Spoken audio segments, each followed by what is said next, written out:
Сайн байцгаана уу хүүхдүүдээ. Багш нь өнөөдөр та бүхэнд тоон тойрог ба тригонометри гэдэг сэдвийн хичээлийн зөвлөмж өгье гэж бодож байна. За. Юуны өмнө тригонометри гэдэг ойлголтыг, тригонометрийн функцийн тухай ойлголтыг сэргээн санахын тулд юуны өмнө хурц үнцгийн тэгш үнцэгт гурвалжны хурц үнцгийн синус, косинус, тангенс гэж юу вэ гэдгийг эргээд нэг сэргээн санчээ. За ингээ бүгдээрээ хурц үнцэгт гурвалжин зуръя. Тэгш үнцэгт гурвалжин зуръя. За C20-ын хувьд тэгш үнцэг үүссэн.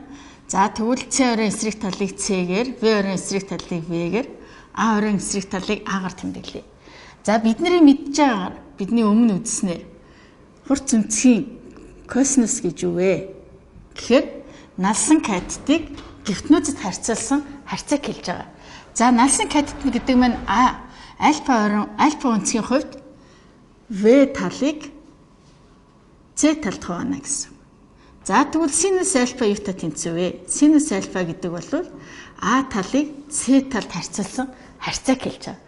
За тэгвэл эндээс энэ хоёроос бид нар дараагийн хоёр функц буюу тангенс альфа, котангенс альфагийн утгыг гаргаж авч болно.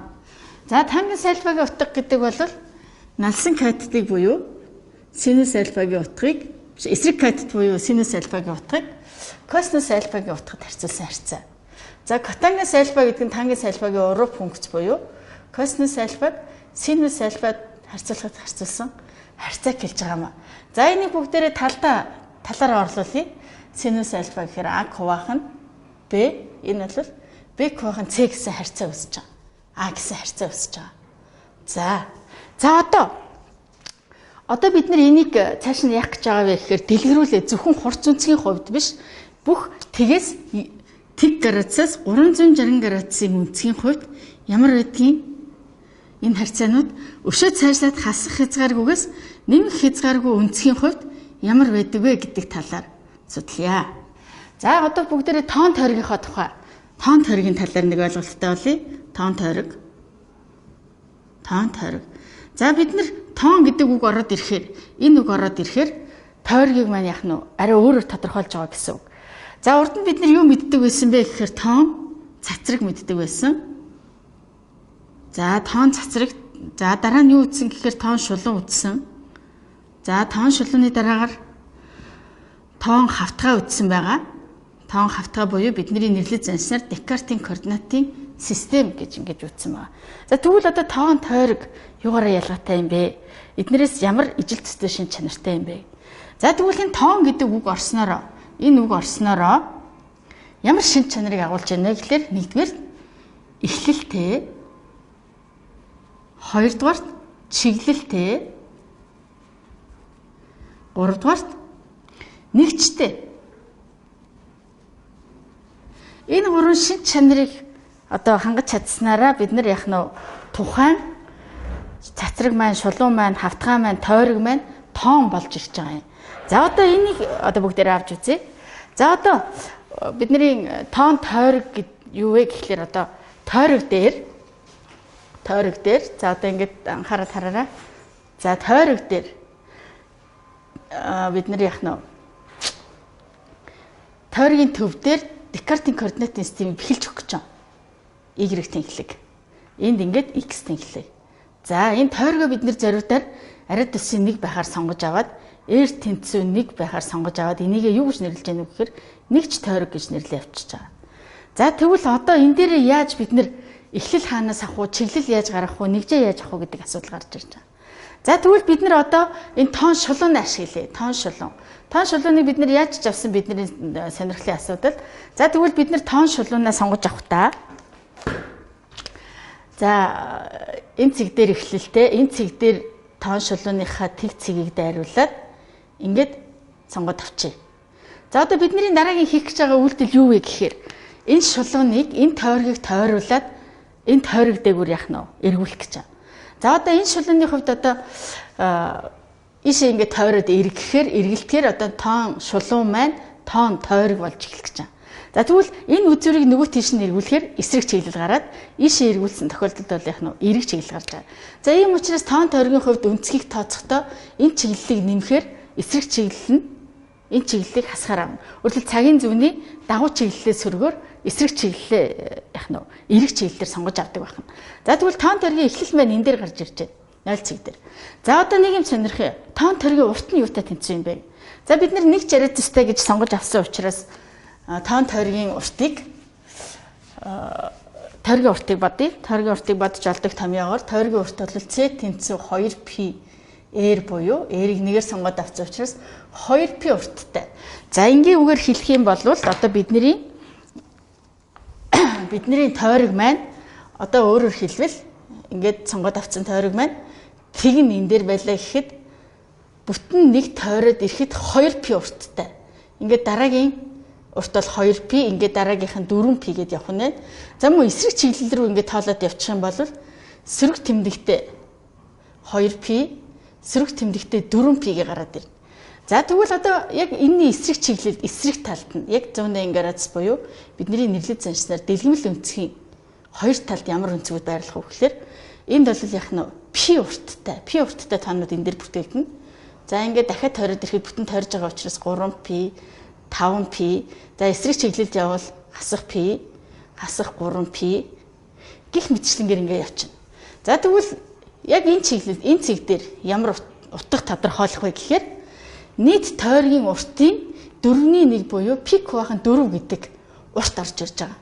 За энэ пик бахан 4 гэдэг бол яг энэ нумын уртыг л тодорхойлж байгаа тоо. Энэ бол нумын уртыг тодорхойлж байгаа тоо. За бид нар пи тоо маань хэдтэй тэнцүү вэ гэхээр та бүхэн мэдж байгаа. Ойролцоогоор 314-тэй тэнцүү гэсэн үг. За тэгвэл энэ дээр бид нэг болохоор үнцэг яриад нэг болохоор тойрог яриад байдаг.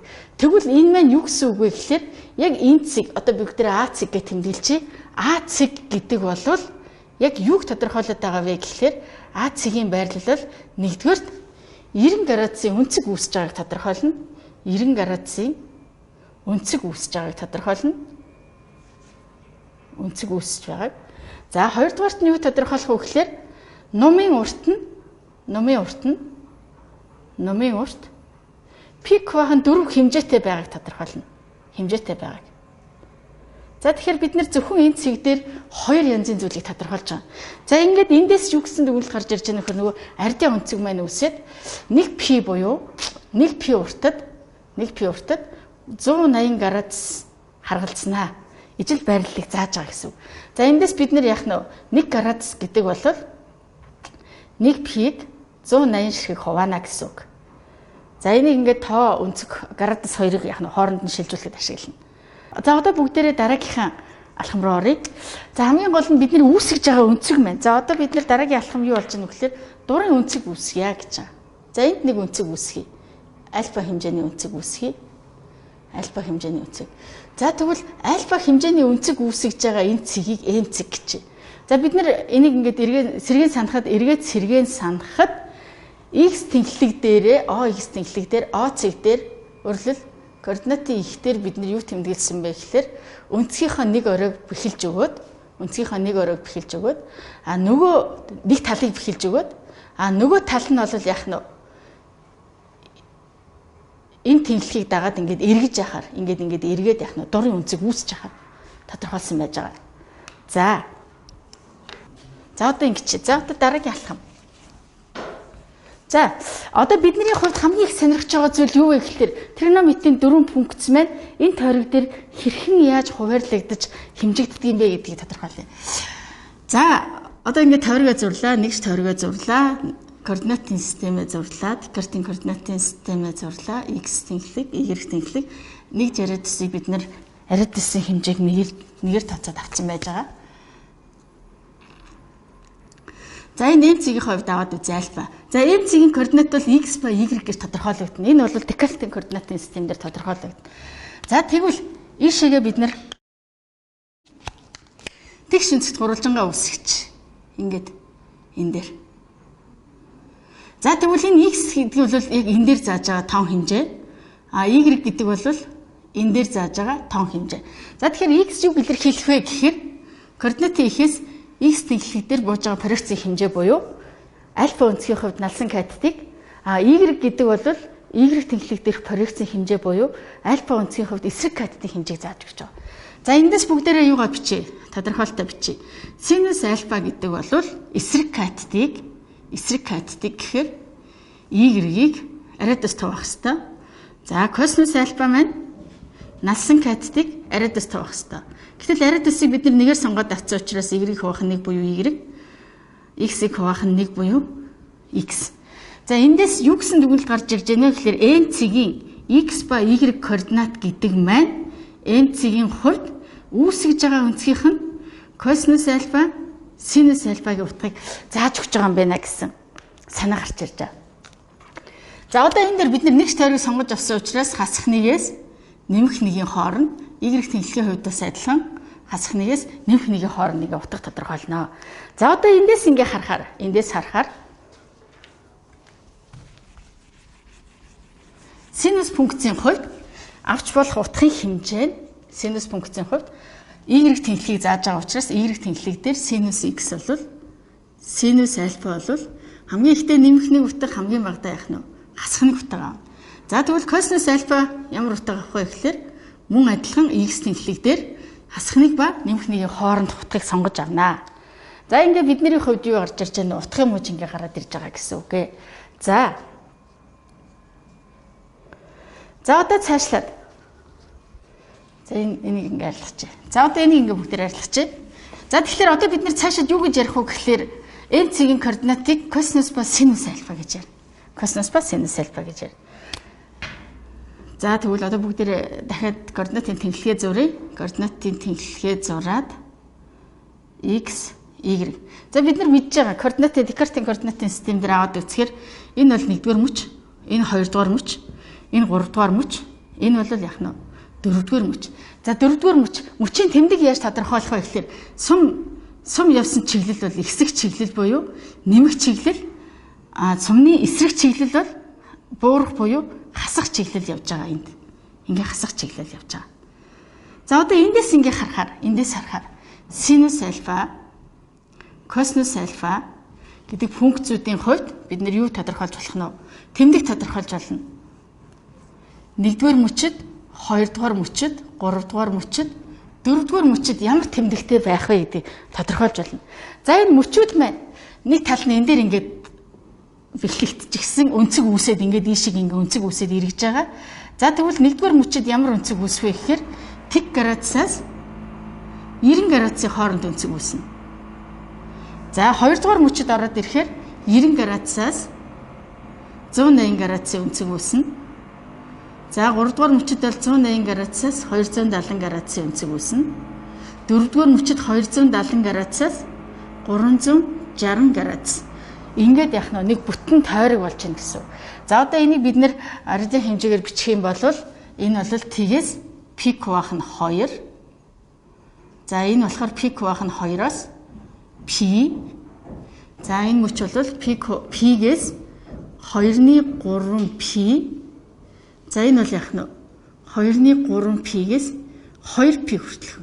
Энэ завсруудыг тодорхойлж байгаа. За одоо синус альфа маань өөрөө ямар тэнхлэгийг тодорхойлж байгаа вэ гэхээр биднийхээр бол синус альфа бол y тэнхлэгийг тодорхойлж байгаа. y тэнхлэгийг. Косинус альфа бол x тэнхлэгийг тодорхойлж байгаа.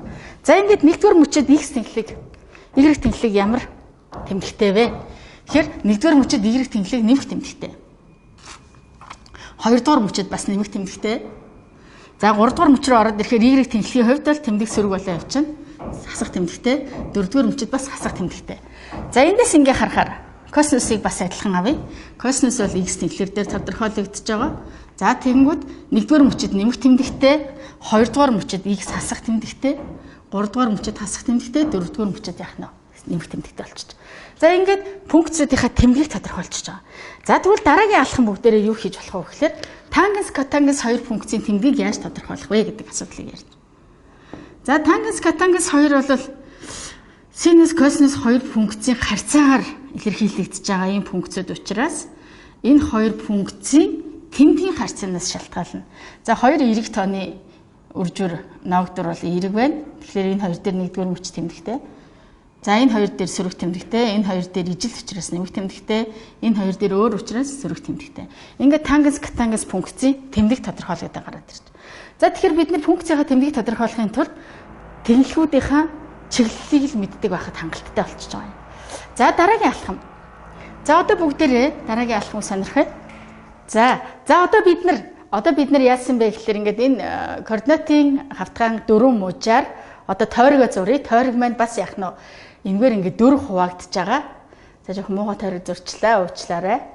За ингээд энэ бол нэгдүгээр мөч, энэ хоёрдугаар мөч, энэ 3, энэ 4-р мөч бас адилхан тодорхойлогдно. За өнцөг хаашаага эрэг чиглэлд явж байгаа вэ гэхээр түрүүн бидний хэлсэнчлэн өнцөг бол цагийн зүүнний эсрэг чиглэлд өнцгийн хэмжээ нэмэгдэж байгаа. А цагийн зүүнний эсрэг чиглэлгээ дагуу чиглэлд бол өнцгийн хэмжээ яах нь буурч байгаа. Өөрөөр хэлбэл сөрөг өнцөг үүсэж байгаа гэдгийг та нар бас санаж ах хэрэгтэй. За одоо эндээс бид нар юу гэсэн дүгнэлт хийх гээд байна вэ гэхээр нэгдүгээр мөчийн өнцгийг ашиглаад үлдсэн дөрвөн мөчөд байгаа өнцгүүдийг хэрхэн тодорхойлох вэ гэдгийг харъя. За нэгдүгээр мөчөд нэг дурын альфа өнцөг үүсчихжээ. Энд нэг альфа өнцөг үүслээ гэж одоо энэ цэг дээр. За энийг бүгдээрээ M1 гэж тэмдэглэжээ. Энэ бол M1. За тэгвэл M1 цэгийн координат бол x ба y байна. За одоо тэгвэл эсрэг чиглэлд ямар өнцөг үүсэх вэ гэдгийг сонирхоод үзье. Яг одоо эсрэг чиглэлд энэ өнцөг үүсэж байна. Эсрэг чиглэлд үүсэж байгаа өнцөг бол эсрэг тэмдэгтэй альфа өнцөг үүсэж байгаа. За энэ өнцгийн хувьд энэ тойрогтой огтлон цэгийг M2 гэж тэмдэглээд M2 цэгийн координат бол x ба хасах тэмдэгтэй y. Ягаад тэгэхээр x тэнхлэгийн хувьд бол яг хэвээрээ байна. Y тэнхлэгийн хувьд бол яг нь эсрэг чиглэлд ижил хэмжээтэй өнцөг үүсэж байгаа юм. За одоо дараагийн алхам 3 дугаар мөч рүү яаж үүсэх вэ гэдгийг харъя бүгдээрээ. За 3 дугаар мөч рүү энийг ингээд тэгш хэмтэй хувиргая. Тэгш хэмтэй хувиргахад энд үүсэж байгаа зэг энэ 2 дугаар мөчийг M2. За энэ хүүхдүүдэд уучлаарай M4 байсан байна. 4 дугаар мөчийн өнцөг учраас. За M2 зэг. За тэгвэл M2 цэгийн координатыг бүгдээрээ тодорхойлъё. M2 цэгийн координат бол за M2 цэгийн x координат нь бол эсрэг тэмдэгтэй үүсэж байна. Y координат нь бол яг нь ижил чиглэлд үүсэж байна. Тэгэнгүүт хасах x ба y гэж тодорхойлж болж байна. За тэгвэл одоо 3 дугаар мөчөд үүсгэе. 3 дугаар мөчөд үүсэж байгаа өнцөг маань хаана үүсэх вэ гэхээр энийг доош нь болгож болно. Эсвэл энийг нааш нь зөөж болно. За ингээд энэ цэг дээр үүсэж байна. M3 цэг үүслээ. M3 цэгийн координат x координат нь хасах x, y координат нь бол яг нь бас мөн эсрэг чиглэлд үүсэж байгаа учраас хасах тэмдэгтэй y. За эндээс бид нэр юг харж болох вэ? Ямар дүгнэлт хийж болох вэ гэхээр зөвхөн 1-р мөчийн өнцгийг мэдснээрээ энэ нөгөө 2, 3, 4-р мөчөд байгаа өнцгийг илэрхийлэх боломжтой юм байна гэсэн. А энэ өнцгүүд бол юугаараа ялгаатай вэ гэхээр тон хэмжээгээрээ бүгд ижилхэн ганцхан тэмдгээрээ ялгаатай. За тэгвэл тэмдгийг хэрхэн тооцох вэ? Тэмдгийг хэрхэн тооцох вэ гэхээр энийгээ санах хэрэгтэй. Энэ маань юу хэлээд байгаа вэ гэхээр бид нар x ба y тэнхлэгийн тэмдэг ямар байгаа вэ гэдгээр л яг нь бидний энд үүсэж байгаа өнцгүүдийн функцүүдийнх нь тэмдэг тодорхойлож байна гэж үзэх нэ. Одоо энэ дөрвөн функц одоо эмхтгэлийн томьёо гэж нэрлэгдэх томьёог хэрхэн ашиглах вэ гэдэг талаар та бүхэн зөвлөгөө өгье. Эмхтгэлийн томьёо. За эмхтгэлийн томьёо бол маш их олон өнцгийг яг нь нэгдүгээр мөчийн өнцгөр тодорхойлж идгээрээ ашигтай ийм томьёо. За тэгвэл тойрог ашиглаад энийг яаж хийх вэ? За нэгдүгээрт нь тойрогоо зурлаа. Хоёрдугаарт нь координатынхаа автгааг зурчээ. X ба Y тэгцийг бол энэ дээр явж байна. За синус, косинус, тангенс, котангенс дөрвөн функц маань. За одоо ингээ харахаар тойргийг маань координатынхаа автгаа дөрвөн хэсэг хуваацсан байна. 1, 1-р, 1, 2, 3, 4 гэдэг ингээд. За тэгвэл энийг та нар юу гэж ойлгож болох вэ гэхээр энэ дээр бол 90 градусын өнцөг үүсэж байгаа. За энийг бол 1 90 градус гэж тооцож болно. За энэ дээр ирэхээр 2 шиг 90 градус үүсэж байна. Энд ингээд 3 шиг 90 градус, энд ингээд 4 шиг 90 градус бүтэн тойрог болж байгаа гэсэн. За ингээд цаашаа яваад авах юм бол 5, 6, 7, 8, 9, 10 гээд ингээд 90 градусын давтамжтайгаар яах нь тоолоод ээж болно. Тэгвэл эсрэг чиглэлд бас яг адилхан тоолоод ээж болно. Хасах 1 90, хасах 2 90, хасах 3 90, хасах 4 90 гэдэг юм. Ингээд тоолоод ээж болно. За тэгвэл энийг одоо яаж ашиглах вэ? За тэгэхээр бид нэр пик хуваах нь 2 буюу 90 градусын өнцгөр давтамжаа сонгоцсон байгаа. Тэгэд нэмэх хасах альфа өнцөг гэж тавьчих. За энэ юутай тэнцвэ вэ? За альфа өнцөг гэдэг бол бидний сонгож авсан 1-р мөчийн өнцөг буюу 90 градусаас бага, тэг градусаас их өнцгүүдийг яах нь бид нэр тодорхойлж байгаа. За яг тэгтээ тэнцвүүлчихье. Тэгтээ тэнцвүүлчихье. За тэгвэл энэ яг вэ гэхээр синус, косинус, тангенс, котангенс альфа гарнаа. Альфа гарна. Өөрөөр хэлбэл бид нэр яах нь 90 градусын давтамжуудыг л алга болгох гэж байна. За тэгвэл яаж гарах вэ? Яаж гарах вэ гэдэг асуулт гараад ирж байгаа. За тэгвэл пункц нь ямар байх юм? Тэмдэг нь ямар байх юм гэсэн асуудал гарч байна. За тэгвэл пункц нь ямар байх юм? Тэмдэг нь ямар байх юм бэ гэдэг асуулт гарч ирж байна. Тэмдэг. За тэгвэл одоо ингэж аваад үзье. К-тоноос шалтгаалъя. К-то тэгш байвал К-то тэгш байх юм бол пункц нь тэр хിവэрээ л байна. Тэр хിവэрээ байна. За К-то маань сондгой байх юм бол К-то сондгой байвал пункц нь солигдно.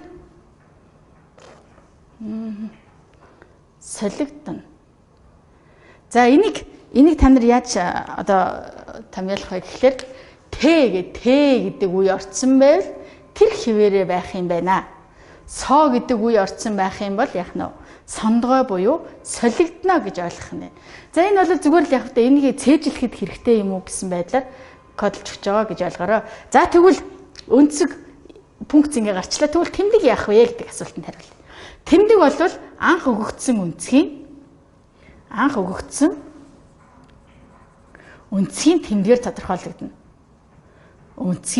тэмдгээр тодорхойлогдно. Анх ямар пункц өгөгдсөн, ямар үнцх өгөгдсөн гэдгээс шалтгаалаад энэгээр тодорхойлогдох нэ. За бүгдээрээ жишээ хийгээд үзье. Жишээ бодлого аваад үзье. За синус 1875 градус гэдгийг сонгоод үзье. За синус 1875 градус гэдэг бол биднийхаар синус 90 градусыг хэдэн удаа үржүүлэх вэ? 20 удаа үржүүлээд 75 градусыг нэмж нэг болно. Эсвэл синус 90 градусыг 21 удаа үржүүлээд 15 градусыг хасч болно гэсэн. Ийм хоёр тохиолдолд бодож болно гэсэн. За одоо тэгвэл бүгдээрээ ингээд тойргоо зураад үзье. За ингээд тойргоо зурлаа. Тойргийг заавал том жижиг гой сайхан зурх албагүй. Тойрог гэж төсөлч юм байх хэрэг. За 20 удаа гэдэг чинь ингээд 1 2 3 4 5 4 яваал давтагдана 4 8 12 20 боллоо. 75 нэмэгдэнгүүт ийшээ ороод ирнэ. Өөрөөр хэлэх юм бол нэгдүгээр мөчөд байрлаж байна гэдэг нь гараад ирнэ. Биднэрт энэ нэмэгдэж байгаа үнцэг маань хэдгээр мөчөд байх нь л чухал болохоос биш. За яг заавал 75 градусаа олоо зураараа, заавал 15 градусаа олоо зураараа гэх албагүй. За ингээд энэ бол нэгдүгээр мөчийн үнцэг байсан байна. Энэ үнцэг маань анханасаа. За тэгвэл синус энэ тэгш учраас тэр хിവэрээ энэ тэгш учраас тэр хിവэрээгээд пункц маань синусээр илэрхийлэгдэн гэсэн. Синус ингээд энэ давтамжаа хайчаад 75 градустай тэнцвэрлэл авчиж байгаа. За тэгвэл энийг сонирхоод үзье. За синус одоо энэ сондгой юм чинь яг хэвээр байх хэрэгтэй гэхээр солих хэвээр. За солиод юугаар солих вэ гэхээр синус пункц бол косинусаар солигдно. Косинусаар. Ингээ косинус 15 градус болно. Тэгвэл урдаа ямар тэмдэгтэй байхаа гэдгийг бүгдээрээ сонирхоод харчээ. За дахиад яг адилхан 20 гээд одоо бид нэр энэний зургийг зуръя. Нөгөө 20 шиг чи энэ дээр ороод ирнэ 21 шиг энэ дээр хасж байгаа учраас буцаад явчихна. 15 градус хасж байгаа учраас буцаад явчихна. Тэгээ энэ дээр гараад ирнэ. Тэгэл бас л яах нь нэгдүгээр мөчийн үнцийг тодорхойлж байгаа гэсэн.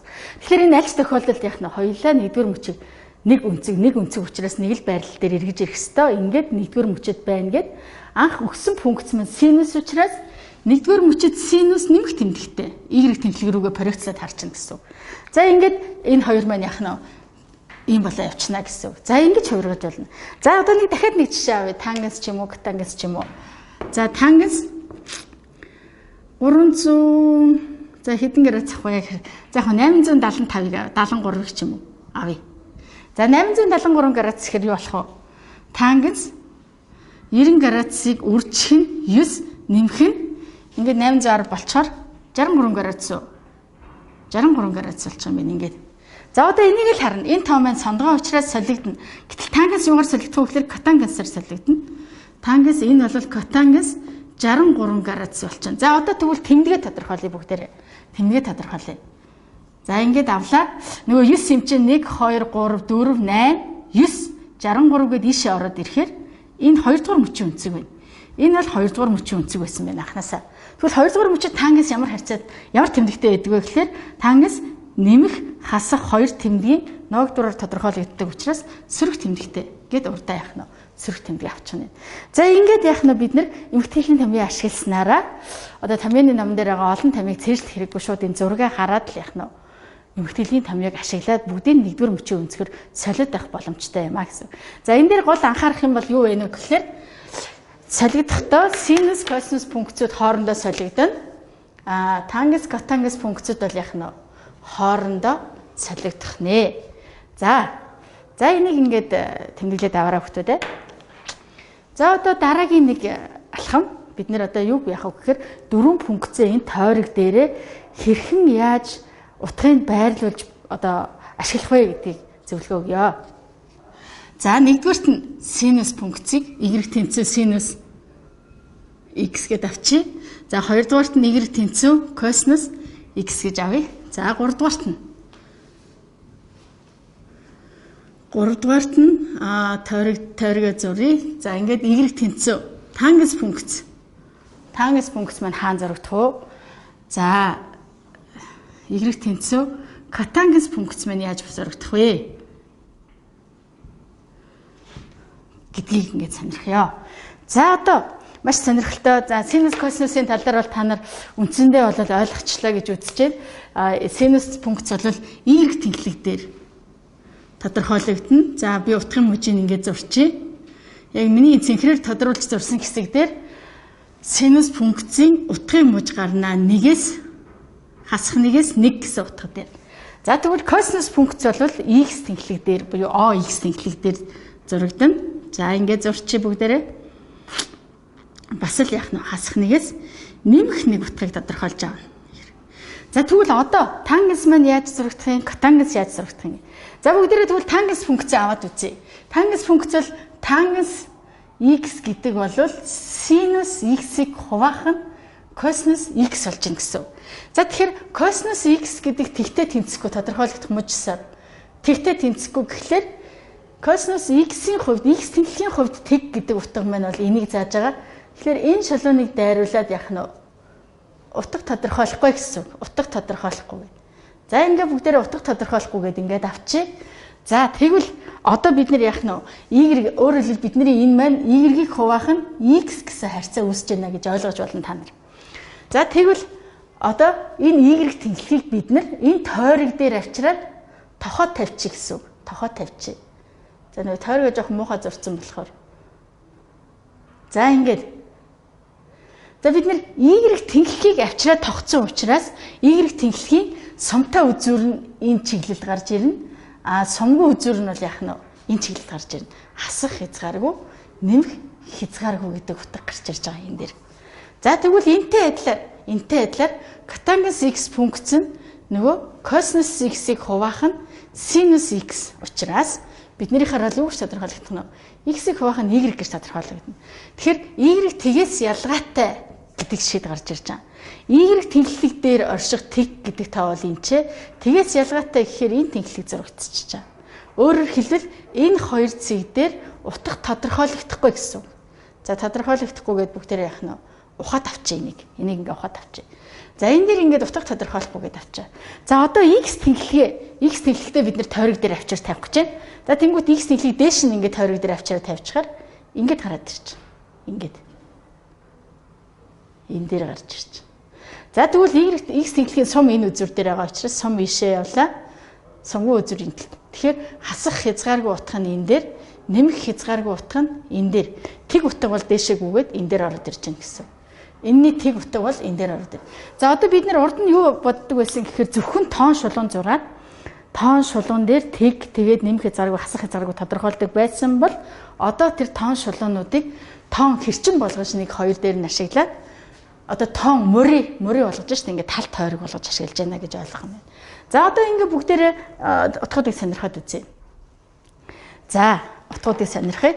За одоо дараагийн үндсэн утга бол бид нар одоо түрүүн эмхтгэлийн тамиа үзснээрээ юу хэлсэн бэ гэхээр нэгдүгээр мөчийн үндсүүдийг мэдчихвэл үлдсэн 3 мөчийн үндсүүдийг яах нь тодорхойлж болно гэсэн тэмдэглэлд хүрсэн байгаа. За тэгвэл нэгдүгээр мөчийн бүх үндсгийг биш бид нэр өөрсдийнхөө мэдвэл зохиох ёстой 5 үнцгийн хэмжээг яаж тодорхойлдог юм бэ гэдгийг одоо сонирхъё. За тэгэхээр энэ дэр ингэ зурчээ. Та нар бас дагаад хийгээрэй.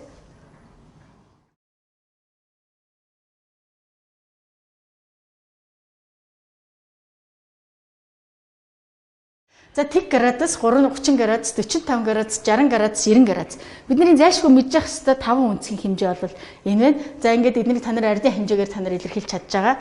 За тэгвэл синусын утга нь яаж тодорхойлогдох вэ? Косинус альфа нь яаж тодорхойлогдох вэ? Тангенс нь яаж тодорхойлогдох вэ? Котангенс нь яаж тодорхойлогдох вэ? За тэгвэл ерөнхий нийтлэг шинжийг аваад үзье. Бүгднийг ингээ 2 дахь хуваана гэсэн үг. 2. Бүгдийг ингээ 2 дахь хуваана. Бүгдийг 2 дахь хуваачиж байгаа. За эхлээд бид нар бол ерөнхийдөө синус косинусын утгыг эхэнд нь тодорхойлно. Синус косинусын утга тодорхойлснороо харьцааг нь сонгож аваад тангенс котангенсын утга гарнаа. За ингээ 2. За тэгээ бүгдийг нь язгуурдаар оруулчихъя. Бүгдийг нь язгуурдаар оруулчихъя.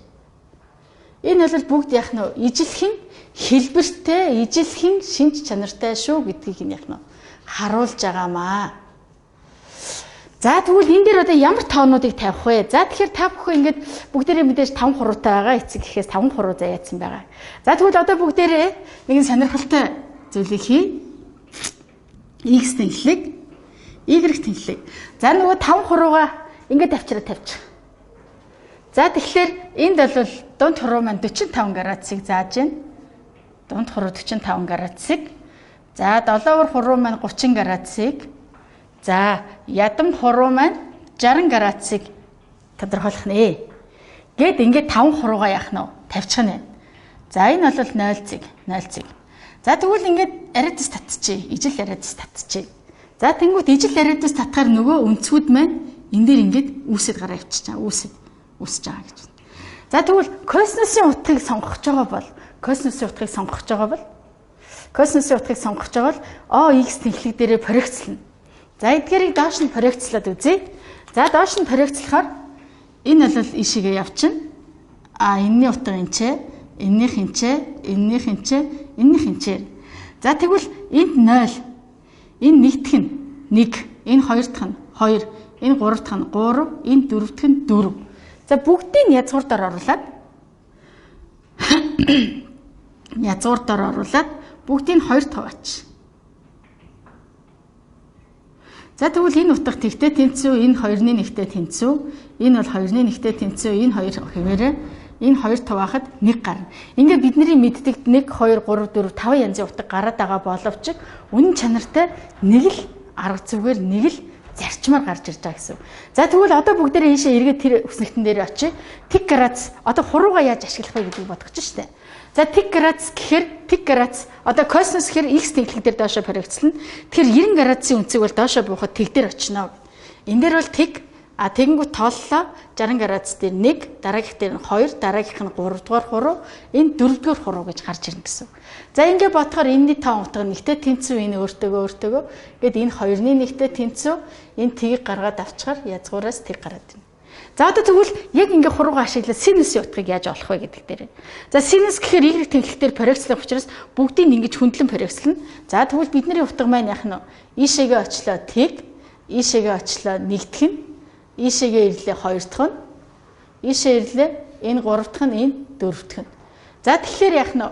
Тэг градус дээр тэг ингээд 1 дахь хуруу, 2 дахь хуруу, 3 дахь хуруу, 4 дахь хуруу гэж үз. Ингээд гарахаар энэ маань 1 гараад ирнэ, энэ 2 нь хэвээрээ эндээс язгуур гаргаад 2-ны 1 гарна, эндээс бол яах нь тэг гэсэн утга гарна. Ингээд хүн харахад бол 5 янзын 10 янзын утга гараад байгаа мэт боловч үн чанартай бол яах нь хуруугаа тоолол язгуурдаар оруулаад 2 таваачих нь шүү дээ. За энэ бол айгүй энгийн юм хэлбэрхэн арга байна. За одоо тэгвэл тангенсийн утгыг яаж илэрхийлэх вэ? Тангенсийн утга хуваарьт бүгдээрэнд нь адилхан 2 байгаа учраас синус косинус 2 хураагтад хуваарьуд хураагдчихна. За тэгэхээр тангенсийг сонирхож байгаа бол синусын утгыг, котангенсийг сонирхож байгаа бол косинусын утгыг. Котогоо нийлээд когүйтэйгээ нийлэх нэ. За одоо тангенсийн утгыг бодохдоо эхлээд синусын утгаа бодно. Тэг градус дээр тэг нэг дээр энэ дээр бол 1 байна, энэ дээр 2 байна, энэ дээр 3 байна, энэ дээр 4 байна гэж үзэх юм. За хуваах нь. За энэ хоёр тишээгээ тоолоод 4 алхам явж байгаа учраас нийлбэр нь 4 байх хэрэгтэй. Хоёр талаасаа тоолж байгаа. 0 эмчин 4, 1 эмчин 3, 2 эмчин адилхан 2, язгуур дээр 3 байвал 1, 4 байвал тэг. За одоо бодъё. Бодохоор энэ утга бол тэг гарч байна. За энэ утга бол бидний мэддгээр нэгийг хуваах нь язгуур дээр 3, энэ утга нэгтэй тэнцүү, энэ утга язгуур дээр 3-тай тэнцүү, энэ утга бол яг нь тоог тэг тавааж байгаа учраас хязгааргүйтэй тэнцүү. За эргээд харъя. Хязгааргүй 90 градус дээр тангенс тодорхойлогдохгүй. Одоо бүгдээрээ харъя. 90 градус дээр тангенсийн утга тодорхойлогдохгүй, нэмэх хязгааргүй гэсэн утгыг сонгож авчаа. Ингээд гараад ирж байна гэсэн. За тэгвэл котангенс бол тангенсийн уруу функц учраас тоог тэг таваахаар хязгааргүй. Энэ хоёрын хүртэр хуваарийн байр солигдно. Нэгийн уруу тоо нэг өөрөө. Энэ хоёрын хүртэр хуваарийн байр солигдно. За бас яах нь тэгийг 4 тувааж байгаа учраас тэг болно гэдэг. За ингээд яах нь хурууга ашиглаад та нар нэгдүгээр мөчийн өнцгүүдийг тодорхойлох боломжтой болчихлоо гэсэн. За эргээд бүгдээрээ тэр тойрог руугаа буцаад очие. Тэнд зурсан тойрог руугаа буцаад очие. За эндээс функцийн маань тэгш сондгоо чанар өөр бусад чанарууд бол харагдана. За одоо энийг ингээ бүгдээрээ хараад үзье.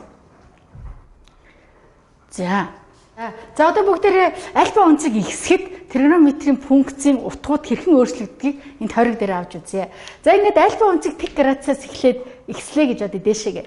Ихсэхэд өнцөг маань ингээд ихсээд явхад y-ийн хэмжээ бол дээшээ очиод нэмэх нэг дээр буюу хамгийн их утга дээр очиод. Тэрний дараагаар өнцөг яах нь буураад өнцөг ихссэн хэдий боловч утгын хэмжээ буурсаар байгаад хасах нэг дээр очиж байгаа. Ингээл ерөөсөө энэ шулууны энэ хэрчмийн дагуу дээшээ доошоо буюу ихсэх багасах хөдөлгөөн хийгээд яваад байна. Ийм учраас синус функц бол гармоник хэлбэлцэл үзүүлж байдаг юм функц. За косинусын хувьд бас мөн ижилхэн. За өнцөг ийшээ өнцгийн хэмжээ ийшээ ихсэе. Ингээд нөгөө утгын хэмжээ бол яах нь эхлээд төв рүүгээ тэмүүлнэ, дараа нь зүүн зах руугаа тэмүүлнэ. За ингээд өөрөөр хэлэх юм бол дээшээ ингээ явах өнцөг ихсэж явах тоол нь нөгөө x тэнхлийн утга бол буураад яваад байна гэсэн. За энэний хувьд бол y-ийн яах нь өсөд яваад байна гэсэн үг шүү дээ, өнцөг өсөд. Өөрөлд энэ 90 градус хасах 90 градус дээр хамгийн бага утгаа, нэмэх 90 градус дээр хамгийн их утгаа авна. За тэгвэл косинус функцийг даваад үзэхэд тэг градус дээр хамгийн их утгаа 180 градус дээр хамгийн бага утгаа авна. Ингээл давтамжаараа давталтаараа наашаа цаашаа яваад ихсэж багасаад ингээ яваад байна гэсэн. Ийм учраас энэ функц маань бас яах нь гармоник функц болж байна гэсэн. За тэгвэл одоо бүгдээрээ тангенсыг аваад үзье. Тангенсийн утга бол ерөөсөө хасах 90 градусаас нэмэх 90 градусын хооронд тасралтгүй ихснэ.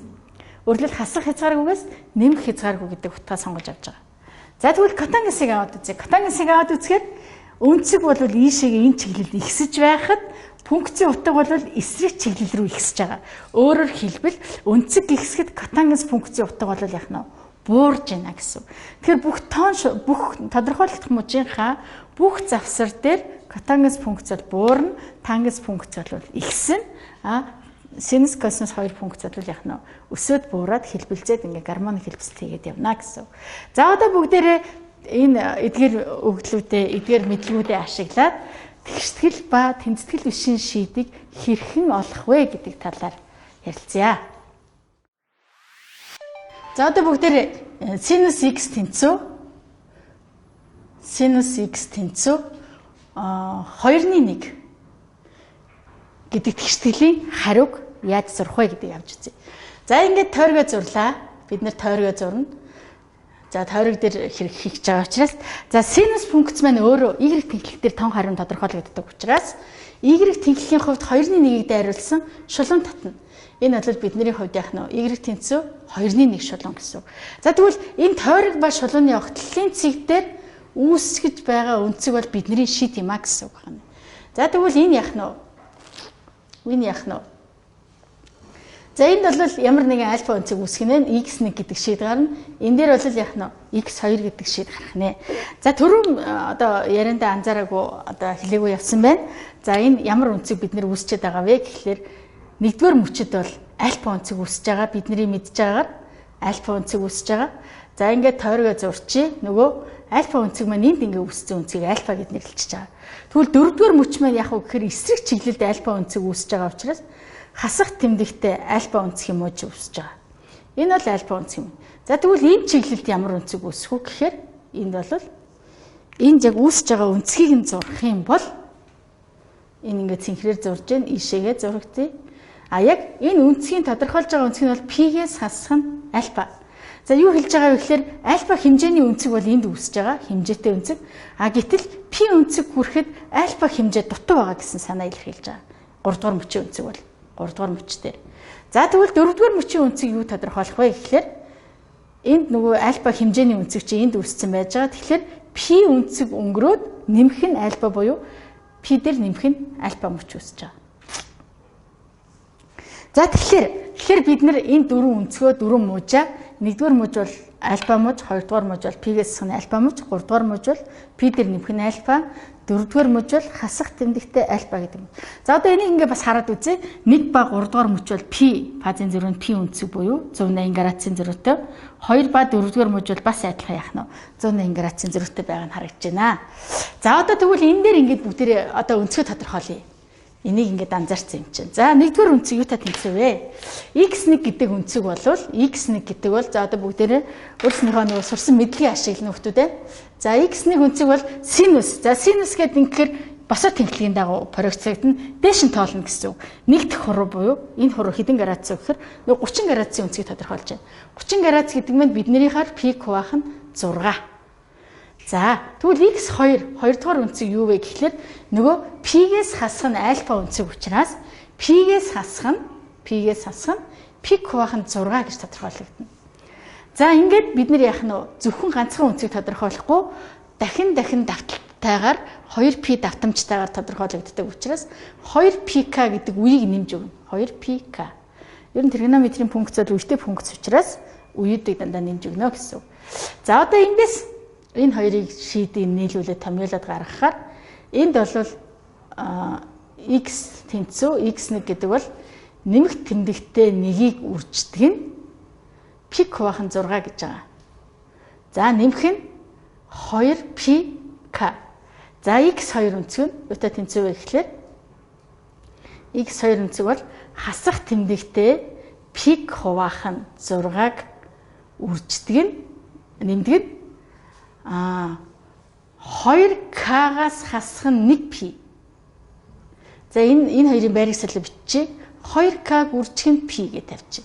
За эндээс бид нар юу гэж харах гээд байгаа вэ гэхээр энэ бол ямар тоо вэ гэхээр сондгой тоо. Энэ бол ямар тоо вэ гэхээр тэгш тоо. Өөрөөр хэлэх юм бол биднэрт тэгш шийдэн нэгдүгээр шийд дээр гарч ирээд сондгой тоогоор үйлж байгаа. Хоёрдугаар шийдэн дээр гараад ирж байна гэсэн. За тэгвэл нэмэх хасах нэгийг бид нар бас өөрөөр тодорхойлж байгаа.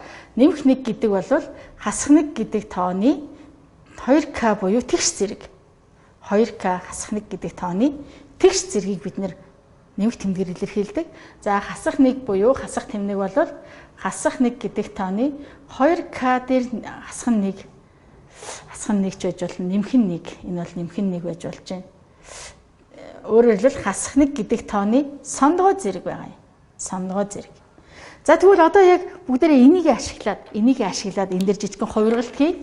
За ямар хувиргалт хийх гэж байна вэ гэхээр энэ дээр бол бид нэр тэнцүү хасах нэгийн сондгой зэрэг гэж бичиж үржих юм. За энийг арчилчих. За энэнийхээ оронд бид нар яах нь вэ? Сондгой π гэж бичиж. Сондгой π. За энэ пийг нь хараад бичье. Хуучин байсан үг нь. За сондгой пи гэд биччихье. За тэгвэл одоо бид нөгөө нэмэх нэгээ юугаар салах вэ гэхээр хасах нэг гэдэг тооны тэгш зэрэг гэж тодорхойлъё. За энэ 2k гэдэг тооны оронд бид нар яах нь тэгш тоо гэдэг тодорхойлтыг оруулаад ирээ. За тэгвэл эндээс ингээд харахаар энэ хоёрыг нийлүүлэх гээд байгаа хамгийн гол нь x юутай тэнцвэр юм бэ гэхээр хэрвээ тэгш байх юм бол тэгшээр нь үржигдээд сондгой байх юм бол сондгойгоор нь үржигдэж байгаа учраас адилхан зүгээр n гэж тавьчих. Тэгэхээр хасах нэгийн n зэрэг үржих нь π квах нь 6 нэмэх нь pk. Ингээд k харьяалагдах нь z гэсэн ийм хариу гарч ирж байна. За эндээс ингээд сонирхоод үзэхээр яаж байгаа гэхээр энэ ингээд pk-гаар үлээд байгаа юм шиг p-гээр үлээд байгаа юм шиг харагдж байгаа боловч цаана тэгш тон 1-р шийдээ сондгой тон 2-р шийдээ тодорхойлж гаргаж ирж байгаа шүү. гэдгийг ингээ харагдаж байгаа. За ингээд синус функцийн хувьд бол яг нь хоёр шийд бол ингэж тодорхойлогддог. Нэгдмэл шийд нь ингэж тодорхойлогддог. А нэгдмэл шийд бичихгүй бол тус тусд нь ингэ шийд бичээд байх боломжтой. А гэхдээ тестийн хариу дээр чинь нэгдмэл шийд байгаа болохоор та бүхэн энэ шийд яагаад гараад ирсэн бэ гэдгийг бас яг нь сайн ойлгож авах хэрэгтэй. За дахиад нэг жишээ бодож үзье. Дараагийн нэг жишээ бодъё. За одоо бүгдээрээ косинусын тэгшдэглийг бодож үзье. Косинус x тэнцүү 2-ны язгуур дээр 3 гэж сонгоод авчи. 2-ны язгуур дээр 3. За тэгэхээр бидний хийх үндсэн ажил бол юу гэхээр нэгдүгээр тойргоо зурна. Таван тойрог дээр тодорхойлж байгаа учраас тойргоо зурлаа. X тэнхлэг, Y тэнхлэг. За одоо бид нэр косинус тэнхлэг маань, косинус функц маань ямар тэнхлэг дээр шийдэ хариу тоон шийд нь гардаг вэ гэдгийг бодох хэрэгтэй. За эндээс харахаар косинусын хариу бол X тэнхлэг дээр гардаг учраас X-ийн хувьд 2-ны язгуур дээр 3 гэдэг цэгийг олно. За тэр цэг бол нэг ойролцоогоор энд байна гэж бодоход энэ цэгийг дайруулаад шулуунаа татчихъя. Энэ бол ерөөсөө x тэнцүү 2-ны язгуур дээр 3 гэсэн одоо шулуун зурагч байгаа юм. За тэгвэл ингээ хоёр цэгээр огтлоо. Энэ огтлсон хоёр цэг бол бидний яг нь хайгаад байгаа шийд байна гэсэн. За энэ нэгдүгээр шийд, энэ хоёрдугаар шийд гэдэг. За тэгвэл нэгдүгээр шийд яаж үүсэж байгаа гэхээр энд альфа өнцөг үүсэж байна. Хоёрдугаар шийд эсрэг чиглэлд альфа өнцөг үүсэж байна. Хасах альфа. За тэгвэл одоо шийдээ яаж бичих вэ? Шийдээ бичгээр нэгдүгээр шийд гэдэг бол за бидний хар 2-ны язгуур дээр 3 одоо ингээд дахиад хуруугаа харъя. Косинус x тэнхлэг дээр бууж байгаа учраас эндээс тоолно. 1 2 3 гэхээр энэ хэдэн градус вэ? 30 градусын өнцөг байна. Дахиад бид нар 30 градусын өнцөг таарчлаа. За пик бахан 6. За тэгвэл хоёрдугаар шийд хэдийн гэхээр эсрэг чиглэлд үүссэн учраас энэ бол хасах тэмдэгтэй 30 градусын өнцөг. Өөрөөр хэлбэл хасах тэмдэгтэй пик бахан 6. За мөн адилхан нэгдүгээр шийдэн дээр бол шийдийн давталт 2p бүтэн тойргоор орж ирнэ 2pk. Энэ дээр бас адилхан 2pk. За k бол тоолоор маань явж байгаа шүү дээ. За энэ хоёрыг нийлүүлээд бичих юм бол x бол ердөө нэмэх хасах p кубаах нь 6 нэмэх нь 2pk. Ингээд k харьяалагдах нь z гэсэн сонголт хийж байгаа. За эндээс ингээ харахад косинусын шийд бол маш амархан. Ямар ч хэлсэн эерэг үнцэг үүссэн бол эсрэг чиглэлд нь ижил параллел одоо тэгш хэмтэйгээр сөрөг үнцгийг давхар үүсдэг учраас нэмэх хасах тэмдэгтэй шийд сонгоод авчихад ингээ шийд болчихж байгаа. За одоо бүгдээрээ тангенс функцийн хувьд тодорхойлт сонгож авъя. За тангенс x тэнцүү, за хэдийг сонгож авах вэ гэхээр язгуур дээр 3-ыг сонгоод авчих бүгдээрээ. Язгуур дээр 3-ыг. За одоо бас л яах нь вэ? Тойргоо зурна.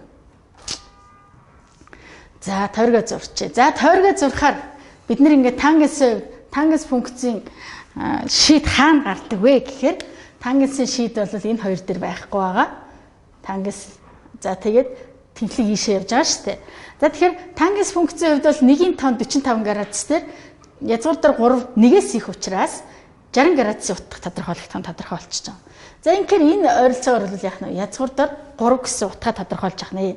За тэгвэл энийг дайруулад ингээд шулуун татчихъя. За тангенсийн хувьд бол бид нөгөө нэг шулууны өнцгийн коэффициент гэж яригддаг. Өөрөөр хэлэх юм бол тангенс альфа гэдэг бол биднийхаар юу байдаг вэ? Тухайн шулууны өнцгийн коэффициент гэдэг. X Y хоёрын харьцаа учраас. За тэгвэл энэ дээр яах нь утга тодорхойлох нэ. За тэгвэл энэ дээр энэ утгыг бол заавал тодорхойлох албагүй. Ягаад гэхээр тангенс маань p үетэй тал тойрог дээр зурагддаг учраас энэ утга бол яах нь заавалчгүй бичих албагүй. За тэгэхээр бид энийг юу гэж чих нь вэ? X тэнцүү тангенс маань язгуур дээр 3 маань 60 градусын утга учраас пик баах нь 3 тэгээд нэмэх нь p-гээр үйлдэг гээд pk авчиж. Ингээд k харьяалагдах нь z. За яагаад заавал k харьяалагдах нь z гэдэг байгаа вэ гэхээр нөгөө бүхэл тоогоор тоолохгүй бол дундаа очиод ингээд шийд буруу гарах боломжтой гэсэн. За ингээд явчихж байгаа юм. За котангенс муу адилхан. За котангенсийн хувьд нэг жишээ аваад үзье. Y тэнцүү котангенс бишээ. Хэсгэл бодож байгаа учраас котангенс x тэнцүү хэдийг авах вэ? За нэгийг сонирхъя. За тэгэхээр бас л тойргоо зурна. За котангенсийн хувьд бол яах нь нөгөө x тэнхлэг маань дээшээ нумарцсан учраас энэ дээр шийдтэй. За энэ хоёр бол яах нь шийд биш болоо тодорхойлогдох юм гээд хасагдчихна. За 1 гэдэг бол 45 градусын утга учраас энэ дээр тодорхойлогдно. Энэ дээр. Ингээ пик баах нь 4. За тэгэхээр x тэнцүү юу ах нь вэ? Одоо бидний шийд маань энэ ингээд зурчаар ингээд зурагдана гэсэн. пик хуваах нь 4 дээр нэмэх нь пк гэсэн шийдтэй. Ингээ к харьяалагдах нь z. За ингээд тэгштгэлийн шийдүүд бол ингээд амархан гараад ирнэ. Тэгштгэл шийднэ гараад ирнэ. За тойрог ашиглаж байгаагийн давуу тал нь юу байд юм бэ гэхээр тойргийн давуу тал мөн тэгштгэл томьёогоор бодох мөн дэлгээс график ашиглахаас тойрог нь ямар давуу талтай вэ гэхээр ийм давуу талтай. За одоо бүгдээрээ ийм жишээ авъя. Тангенс 2x-ээс хасах нь пик хуваах нь 6 тэнцүү язгуур дээр 3 гэдэг тэгшгэлийг аваад үзье. За энэ тэгштгэлийн үед бид нар яах вэ гэхээр томьёоны задрага хийх шаардлагагүй, дэлгээс график байгуулах шаардлагагүй, зөвхөн яах нь язгуур дээр 3 утга үндсэн хэдэн градусын өнцөг гэдгээл мэдчих хангалттай. За тэгвэл одоо бидний нөгөө нэг x маань энд гараад ирж байна гэсэн. За тэгэхээр энийгээ шууд бичнэ. 2x-ээс хасах нь пик хуваах нь 6 тэнцүү нөгөө 6 яг энэ зургал зурагдана.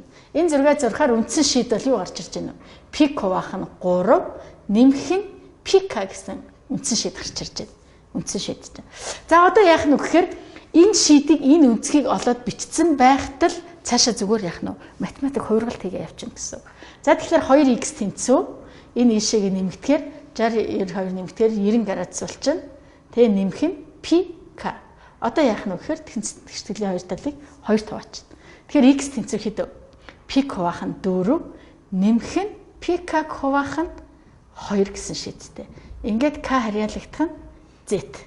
За энэ шийдийг гарсныхын дараагаар шийдийг тойрог дээр зурж үзье. Зүгээр энийг бол зүгээр сонирхож үзье. За үндсэн шийд маань пик хуваах нь 4 гэдэг 45 градус энчэний гараад ирж байна. Энэ бол k-г тэгтээ тэнцүү байхад гарч ирж байгаа шийд гэсэн. За бидний үе маань пик хуваах нь 2 өөрөөр 90 градусаар үйлнэ гэсэн.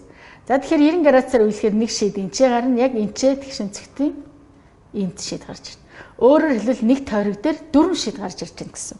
Энэ 4 шийдийг нийлүүлээд ингэ бичсэн байна л гэж ойлгож болох нь. За тэгэхээр тойргийн аргын давуу тал нь юунда байдгүй гэхээр энд үүсэж байгаа үнцэг яаж өөрчлөгдөхөөс ерөөсөө хамаарахгүйгээр үндсэн өнцгөө л тойрог дээр зурдагтал хамгийн давуу тал нь байгаа. За одоо бүгдээрээ тэнцэтгэл бишийн шийдийг яаж зурх вэ гэдэг талаар сонирхъя. За тэнцэтгэл бишийн шийд зурхад эхлэлт үнцэг, төгсгөл үнцэг буюу бага үнцэг, их үнцэг гэдэг ойлголтоо мэддэг байх хэрэгтэй. За жишээлбэл бүгдээрээ за ийм жишээ авъя. Синус x нь хасах 2-1-ээс бага. Хасах 2-1-ээс бага гэдэг жишээ авъя. За тэгэхээр одоо нөгөө тойргоо зурна синус. Синус чи хаана байгаа вэ гэхээр y тэнхлэх дээр 2-1. За хасах 2-1 гэдээ өгсөн байгаа учраас y тэнхлийн хувьд хасах 2-1 шалуунаа ингээд зурлаа. За энэ тэнцвүүгийн тэмдэг өгдөөгүй юм чи энэ захын цэгүүд бол яах нь орохгүй гэд бүгдээрээ ингээд ухаад авчи. За ингээд баг гэсэн учраас сумны эсрэг тал буюу энэ хэсэг дээр бид нар яах нь шид зурагдана гэсэн. За тэгвэл энэ хэсэг гэдэг маань бид нар энэ номын эхлэл ба төгсгөлийг олно гэсэн. За тэгэхээр үнцэг маань ингэж эргэж байгаа учраас үнцгийн үндсэн чиглэл бол ингэж эргэж байгаа, эргэж чиглэл эргэж байгаа учраас энэ бол 1-р үнцэг, энэ бол яах нь 2-р үнцэг. Өөрөөр хэлбэл эхлэл үнцэг маань x1, төгсгөл үнцэг маань яах нь x2 байх нэ. За одоо тэгвэл үнцгүүдээ аваад үзье. x1 үнцэг бол яах нь x2 үнцгөөс бага. Мөн x үнцгөөс бага. Өөрөлд бидний нөгөө үүсэж байгаа үнцэг маань энэ хоёрын хооронд дуртай үнцгөө, энэ хоёрын дунд л дуртай үнцгөө үүсгэх нь. За тэгвэл x1 үнцэг маань яг хэдэн градусын үнцэг юм бэ? x2 үнцэг хэдэн градусын үнцэг юм бэ гэхээр одоо энийг харъя. 2-1 бол хэдэн градусын үнцэг вэ? Хасах тэмдэгтээ пик хуваах нь 6. Үндсэн үнцэг маань бол яах нь хасах тэмдэгтээ пик хуваах нь 6. Энд үүсэж байгаа энэ үнцгийг тодорхойлж байгаа гэсэн. За тэгвэл энэ үнцэг маань юу ах нь? Одоо бидний нөгөө нэг энэ муж маань бол p дээр нэмэх нь альфа муж штэ. Тэрийгэ санаараа өгтүүдээ. Тэгэхээр юу болох вэ гэхээр p дээр нэмэх нь пик хуваах нь 6 болно гэсэн. За p дээр пик хуваах нь 6-ыг нэмчихээр үндсэндээ юу гарах вэ гэхээр 6-ны 7p гарах уу? За тийм ээ 6-ны 7p гарч байна. За одоо ингэж харчи. Одоо энэ үндсэн үнцгийг харчи. 6-ны 7p-гээс их мөртлөө хасах пик хуваах нь 6-аас бага үнцэг байж болох уу? Болохгүй учраас одоо бид нар яах нь энэ маань нэг бүтэн тойроод явцсан байна гэсэн. Тэгэхээр энэ дээр яах нь нэг бүтэн тойргоо нэмж өгнө. Нэг бүтэн тойргийг нэмж өгнө. Бүтэн нэг үйл нэмнэ. Тэрнээс биш пик-аг нэмэх байх нь шүү дээ. Ингэнгүүт 6-ны энэ дээр 6-г өглөө 12 11 пи. За тэгэхээр бидний хариу маань юу болж байна вэ гэхээр 7 пиг хуваахан 6-аас эхлээд явсаар байгаад 6-ны 11 пи дээр дууснаа гэсэн. Зөвхөн ингэж дуусаа тогтохгүй одоо яах нь вэ? Тойрогоор давтагдаад байх учраас 2 пикаг хоёр талд нь нэмээд өчнө гэсэн. Ингээд тэгштгэлийн шийд гарчиж байгаа. Тэмцэтгэл бишин шийд. За одоо энийг интервалын хэлээр яаж хийж болох вэ гэхээр x харьяалагдах нь 7 пик хуваахан 6 нэмэх нь үе нэмлээ 2 пк тэгээд 11 пик хуваахан 6 нэмэх нь 2 пк гэдэг ингээд үе нэмчихэж байгаа. За ингээд k харьяалагдах нь z. За бас л одоо бид нэр яаж болох вэ гэхээр энэ x-ийг дурын тоогоор хөвжүүлж болно. За энийг магадгүй 2x болгочих. Тэгвэл энэ бүх үйлдэл маань хിവэрээ ганцхан яах нь энэ дээр л 2x ороод ирнэ. Энэ дээр. За энийг өөр өнгөөр багш тодруулаад биччихье. Энэ дээр 2x ороод ирнэ. Энэ дээр 2x ороод ирнэ. Одоо тэгээ яах вэ? Ингээ бичсэн шийдний дараа бүгд нь 2 таваагаал ерөнхий хариу гараад ирнэ. Тэгэхээр одоо x харьяалагдах нь x нь юу болох нь вэ? pk нэмэх нь 7 пик хуваахан 12 тэгснээ x нь ингээд 11 пик хуваахан 12 нэмэх нь pk. Ингээд k харьяалагдах нь z. За тэгэхээр бид нар тойргийн аргын давуу тал нь ердөөсөө л энд байгаа үнцгийг дураараа яаж ч ашиглаж ийсэн яг энэ үндсэн хийж байгаа үйлдэл бол өөрчлөгдөхгүй гэдэгт хамгаална. Энэ үйлдэлээ сайн ойлгочих юм бол бусд нь бол зүгээр яг нь арифметик үйлдэл хийгээ явчихдагаараа давуу талтай. За одоо косинус синус хоёр бол үндсэндээ адилхан. Яг юугаараа ялгаатай вэ гэхээр нөгөө шулуунаа зурхтаа x тэнхлэхэд дайруулж зурх уу, y тэнхлэхэд дайруулж зурх уу гэдгээс л ялгаатай. За одоо бүгдээрээ тангенс, котангенс хоёр дээр нэг жишээ авч үзье. За тангенс x нь баг буюу тэнцүү хасах язгуур дор 3 гэдэг тэнцэтгэл шиг сонирхъя. За одоо яах вэ гэхээр бас л нөгөө тойргоо зурна. Тойргоо зурлаа. За тойргоо зурхаар юу харагдах вэ гэхээр за тангенс юм чи яах нь нөгөө y тэнхлэгээс одоо тасалж авна. Y тэнхлэгийг тоох гэж байгаа учраас. За y тэнхлэг маань өөрөө хаана зурж байгаа вэ гэхээр энд зурж байгаа. За ингээд тодруулаад зурчий. Та нар ингээд сайн хараарай. За ингээд зурж байгаа. За тэгвэл 0 утга нь энэ дээр байж байгаа. Тангенс нөгөө тэнхлэгийн 0 утга. За тэгвэл язгуурын дор 3 өөрөө үндсэн хэдэн градусын утга вэ гэдгийг бүгдээрээ саная. Тангенс маань өсөх функц учраас их өнцгтэй харгалзана. Тэгэхээр энэ бол 60 градусын утга байх нь шүү дээ. Нөгөө 45-аас их 90-ээс бага өнцгөл сонирхож шүү дээ. За ингээд энэ бол 60 градусын утга байна гэдэг ойролцоогоор 60 градусын утга. Нэмэх байвал дээшээгээ явчихна. Хасах учраас бүгдээрээ яах нь эсрэг чиглэлд энэ дээр хүрээд ирэх нэ энэ дээр. За энэ тэнцвэрийн тэмдэг байгаа учраас энийг ингээд будаад энэ цэгийг будаад сонгоод авчия гэсэн. За ингээд энэ бол биднийхаар хасах тэмдэгтэй пик хуваахан 3 гэдэг өнцөг утга харгалцаж байгаа гэсэн. За тэгвэл энэ одоо баг гэсэн учраас яах нь энэ хэсэг дээр шийттэй. Өөрөөр хэлбэл зөвхөн энэ хэсэг бол бидний яах нь сонирхоод байгаа шийд байна гэсэн. Тэгвэл энд хаанаас хэлж байгаа юм бэ? Энэ үнцэг бол хасах тэмдэгтэй пик хуваахан 2. За тэгвэл энэ үнцгийн шийдийг бичихдээ бид нэр яаж хийж болох вэ гэхээр хасах тэмдэгтэй пик хуваахан 2-оос их энд бол тэнцвэрийн тэмдэг тавихгүй x маань баг буюу тэнцүү хасах тэмдэгтэй пик хуваахан 3. За одоо яах вэ гэхээр хоёр талд нь үндсэн үе болох пк-га нэмж өгнө. P-гээ нэмнэ гэсэн үг шүү дээ. P-гээр үйлнэ гэдэг. Ингээд пк-г хоёр талд нь нэмчихье гэсэн. За тэгвэл бүтэн тойрог дээр гүйцээгээ зурвал яаж зурагдах вэ гэхээр ингээд зурагдчихна гэсэн үг юм. Нөгөө тэнхлэг маань дахиад энэ чинь ороод ирнэ. За тэгээ бага өнцг нь энэ гэхлээр өөрөөр хэлбэл дараагийн давталт өнцөг бол яах нь энд гарч ирж байна гэсэн үг юм. За ингээд синус косинустай хамт одоо хавсарсан систем бодоход бол ингээд хоёр талд нь зэрэг зураад өгнө гэсэн үг байна. За ингээд гараад ирнэ. За тэгвэл энэ тангенсыг одоо бид нэр яаж хувиргаж болно? Одоо жишээлбэл нөгөө x-ийг яаж болох вэ? X-ийг 3-ыг хасч болно. Одоо энэ чинээс хасах нь 3 гэсэн байвал яах вэ? Хасах нь 3 гэдээ ороод ирвэл ганцхан энд л өөрчлөлт гарна. Энд хасах нь 3 ороод ирнэ. Тэгээд яах нь бүх тал дээрээ 3-аа зэрэг нэмчин гэсэн. Зэрэг нэмнэ. Тэгэхээр л яах нь pk хасах нь pk байх нь 2 нэмэх нь 3 x баг буюу тэнцүү хасах pk байх нь 3 нэмэх нь 3 нэмэх нь пк гэдэг ингээ гараад ирэх жишээтэй. Ингээд к харьяалагдах нь z. За тэгэхээр ерөөсөө л тригонометрийн энэ 4 функцийн 4 тэгштгэлийн тэнцэтгэл бишийн шийдийг зурхтаа тойрог л ойлгоцсон байх болох нь тэр. Тойрог ойлгоход зайлшгүй шаардлагадах юм бол нэгдүгээрт ямар функц гэдгээс шалтгаалаад юугаа сонгох нь хариу буюу одоо утгын мууж тодорхойлж байгаа тэнхлэгээ шулуунаа сонгох нь. Тойрогоо сонгох юм уу, тэнхлийн хэсгээ сонгох юм уу гэдгээ сонгоно. За ингээд нөгөөнийх нь тэнхлэг сонгох гэвчжээ. Тэнхлэг сонгох хэрэгтэй.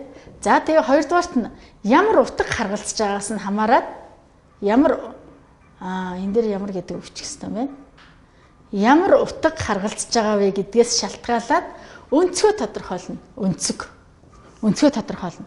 За тэгэл яах нь үеэ тодорхойлох нь шүү дээ. Үе. Их үү, бага уу, ямар үетэй явагдаж байна гэдэг. За ингээл дараагийн алхмууд ингээд хийгдээ явчихна. Котангенс функцийн хувьд бол та нар x тэнхлэг дээр энэ дээр биш нөгөө энэ дээрээ зурхаа мартваа. За юм байна.